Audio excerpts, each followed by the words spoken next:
Technology missions అని అన్నారు. What can be a technology mission? ఒక ఎగ్జాంపుల్ ట్రై చేయండి.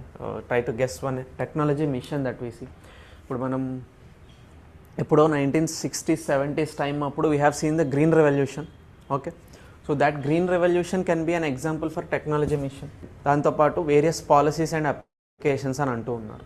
సో ఏ పర్టికులర్ టెక్నాలజీ వల్ల మనకి ఎలాంటి ప్రయోజనాలు ఉన్నాయి? అండ్ ఇప్పుడు ఐటీకి సంబంధించి అంటే విడిగా మనకి ఐటీ పాలసీ ఉంటుంది, ఎనర్జీకి సంబంధించి విడిగా ఒక ఎనర్జీ పాలసీ ఉంటుంది. ఇవి ఈ పాలసీలో ఏ ప్రొవిజన్స్ని పొందుపరిచారు అండ్ వాటితో పాటు అప్లికేషన్స్ ఎక్కడ ఎక్కువగా ఉపయోగించవచ్చు అని, రైట్?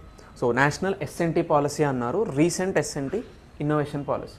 సో ఇందులో ఏం చేస్తామని అంటే మనము ఇండిపెండెన్స్ వచ్చిన తర్వాత నుంచి 1958 ఇండిపెండెన్స్ వచ్చిన తర్వాత 1958లో వచ్చిన మొదటి పాలసీ, తర్వాత 1973 అప్పుడు పాలసీ, దెన్ 2003 అప్పుడు పాలసీ, దాని తర్వాత 2013 ఈ పాలసీ అప్పుడే మనకి ఇన్నోవేషన్ అనే అంశాన్ని ఈ పాలసీలో ఇంక్లూడ్ చేశారు.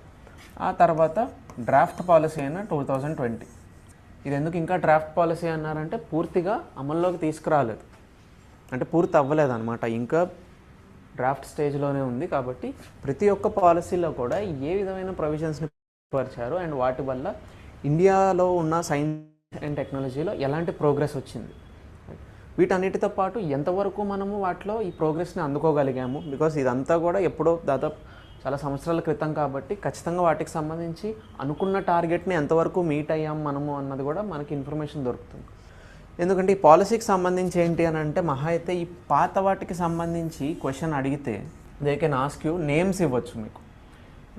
సో సైంటిఫిక్ పాలసీ స్టేట్మెంట్ 58 అని, టెక్నాలజీ స్టేట్మెంట్ 73 అని, science and technology policy of 2003 అని, science technology and innovation policy of 2013 అని. ఆ విధంగా ఈ 4 సంవత్సరాలకి కూడా విడిగా ఒక పేరు ఉంది. క్వశ్చన్ ఏ విధంగా అడగచ్చు అని అంటే 2 కాలమ్ ఫార్మాట్లో, అంటే 2 కాలమ్ ఫార్మాట్స్లో క్వశ్చన్ అడిగే ఛాన్స్ ఉంటుంది.